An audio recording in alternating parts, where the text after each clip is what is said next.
Cocktail और soft food ये मतलब लाजम है। ठीक हो गया। अगर हम कॉकटेल को सॉफ्ट फूड नहीं देंगे तो और दिन में 3 मरतबा नहीं देंगे तो बिल्कुल ये सर्वाइव नहीं करेगा। ठीक हो गया। ये देखे बच्चा, और ये देखें मदर फीड हो चुका है, और ये देखें अभी हैच हुआ है, साथ ही मदर फीड भी हो चुका है। ठीक हो गया। ये देखें ये 2 अंडे बच्चे हैच हुए हैं और साथ ही मदर फीड भी हो गए हैं। ठीक हो गया।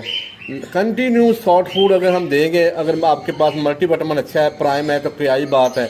तो बताने का मकसद है ये इसको पालना पड़ता है, ये ऑटोमेटिक नहीं पलते, खुद नहीं पलते, और इनको सर्वाइव कराना पड़ता है। कॉकटेल बड़ी मज़ेदार चीज़ है, इनको ज्वाइन करें आप इंशाल्लाह।